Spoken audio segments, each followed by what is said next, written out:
नमस्कार. महाराष्ट्र लाईव्ह 24 मध्ये आपले सहर्ष स्वागत. मिरज तालुक्यातील मालगाव जिल्हा परिषद गटाची निवडणूक यावेळी चांगलीच रंगतदार झालेली आहे. राजकीय पक्षाबरोबर अपक्ष उमेदवारांनाही मैदानात जोर धरलेला आहे. आज आपल्यासोबत ॲडव्होकेट पुष्पा गणेश शिंदे या आपल्या सोबत आहेत. आज आपण त्यांच्याशी चर्चा करणार आहोत. नमस्कार मॅडम. नमस्ते. आता मला पहिला तुम्हाला एक प्रश्न विचारायचा आहे की सर्वात आधी आपण जाणून घ्यायचं आहे की आपण ही निवडणूक अपक्ष म्हणून का लढवत आहात?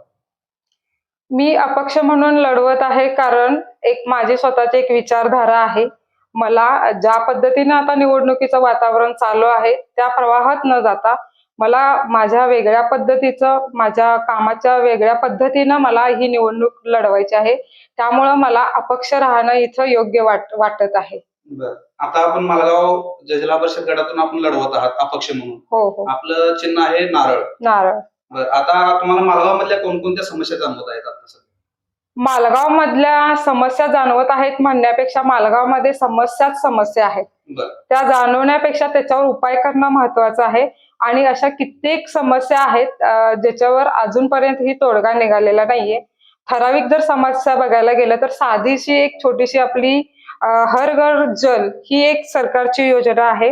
तर सर्वात मूलभूत समस्या म्हणलं तर मालगावची ती आहे की आपण हर घर जल ही योजना प्रत्येक घटकापर्यंत पोहोचवू शकत नाही. त्या दृष्टिकोनातून या समस्येवर उपाय करणं मला अत्यंत महत्वाचं वाटतं.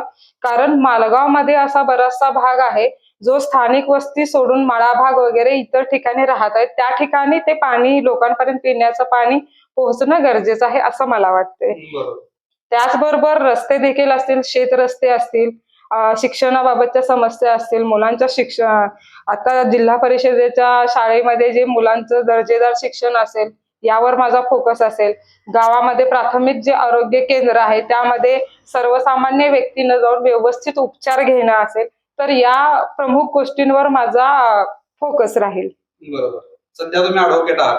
हो. ॲडव्होकेट असताना तुम्ही लोकप्रतिनिधी म्हणून त्याचा वापर कसा करा?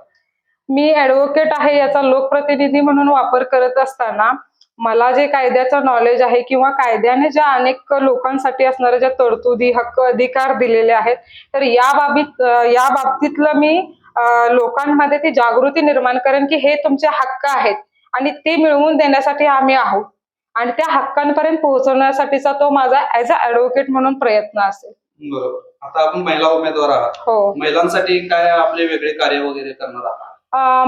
बऱ्याचशा महिला ह्या शिक्षित आहेत परंतु अशा महिलांचं असं झालेलं आहे की त्या शिकून घरी बसलेल्या आहेत. तर बऱ्याचशा महिला काहीतरी करण्यासारख्या आहेत. तर अशा महिलांसाठी त्यांच्यासाठी उद्योग निर्माण करणं, त्यांच्या उद्योगातून ज्या अशिक्षित महिला असतील किंवा ज्या सर्वसाधारण महिला असेल त्यांच्या स्किल बेसवर त्यांना त्या पद्धतीनं तसं प्रशिक्षण देणे, तशी रोजगार निर्मिती करणे, त्यांना उद्योगापर्यंत पोहोचवणे, त्यांना उद्योगांची माहिती देणे, सरकारच्या ज्या उद्योगाबाबतीतल्या, रोजगाराबाबतीतल्या, महिलांच्या बाबतीतल्या ज्या स्कीम्स आहेत त्या त्यांच्यापर्यंत पोहोचवणे आणि त्यांना ते करायला भाग पाडणे हे माझं टार्गेट असेल.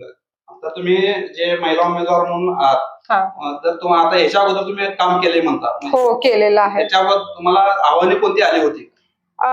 काम करत असताना मला बरीचशी आव्हाने आली. त्यामध्ये आर्थिक अडचणी असतील, तसेच शासकीय मंजुरी असतील, अशा बऱ्याचशा आव्हानांचा मला सामना करावा लागला. त्यामुळे बऱ्याच ठिकाणी मला प्रभावीपणे काम करता आलं नाही, लोकांपर्यंत पोहोचता आलं नाही.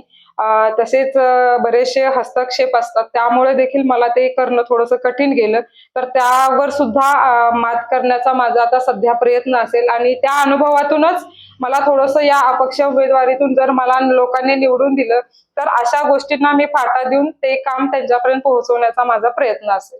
समजा जर तुम्ही आता निवडून आलात तर आपण आपली पहिली कामं कोणती असतील? मी निवडून जर आले तर कोणताही गावामधील कोणताही घटक हा वंचित घटक राहिला नाही पाहिजे, ही माझी प्रायोरिटी असेल. बरोबर. आपल्या उमेदवाराला निधी मिळत नाही, अपक्ष उमेदवाराला, ही एक खंत आहे, त्याबद्दल काय सांगाल? अपक्ष उमेदवाराला हा निधी मिळतच नसतो. पहिली गोष्ट, निधी हा लोकांसाठी सरकारमार्फत आलेला असतो, तो त्याचा आपण वापर लोकांसाठी करायचा असतो. मुळातच त्याचा हक्कदार उमेदवार हा नसतो. आता गावात आपण विरोधक आहेत, त्यांची भूमिका काय आहे त्याबद्दल काय बोलाल? विरोधकांची भूमिका, आता प्रत्येकाची भूमिका ही स्वतः माझा उमेदवार निवडून आला पाहिजे, मी उमेदवार आहे, मीच निवडून आलो पाहिजे, हीच प्रत्येकाची जनरली भूमिका असते. तर ती त्यांची असू शकते. त्या भूमिकेबद्दल मला विरोधकांची विकास कामाबद्दल काय बोलाल? विरोधकांनी विकास कामं केलेली आहेत, पण जे विकास कामं करायला पाहिजेत तीच केलेली नाहीयेत. आज माझ्या गावासाठी मला सुसज्ज अशा शाळा पाहिजे, शाळेबाबतची स्वच्छता पाहिजे. माझा जिल्हा परिषदेचा विद्यार्थी इंग्लिश मिडियमच्या विद्यार्थ्याला थोडीच तोड असला पाहिजे. माझ्या गावामध्ये आरोग्य व्यवस्था प्रॉपर पोहोचली पाहिजे. ज्येष्ठ नागरिकांना, वृद्धांना तिथे तटस्थ राहता कामा नये. त्यांना लगेच उपचारांची व्यवस्था झाली पाहिजे. गावातील माझ्या शेत रस्ते झाले पाहिजेत, पाणंद रस्ते झाले पाहिजेत, महिला सक्षम झाल्या पाहिजेत, उद्योग व्यवसाय महिलांमध्ये आले पाहिजेत. तसेच हर एक विद्यार्थी घडला पाहिजे. विद्यार्थ्यांना त्याचं स्वतःचं एक अस्तित्व निर्माण केलं पाहिजे आणि कोणताही घटक वंचित राहू नये हा माझा प्रयत्न असेल. शेवटी मालगाव गटातील मतदारांना आपण काय सांगाल? मतदारांना मी एकच सांगेन की माझा विश्वास माझ्यावर आहे आणि तुम्ही मला जर विश्वास दिलात तर त्या विश्वासास परिपूर्ण मी उतरण्याचा प्रयत्न करेन. धन्यवाद.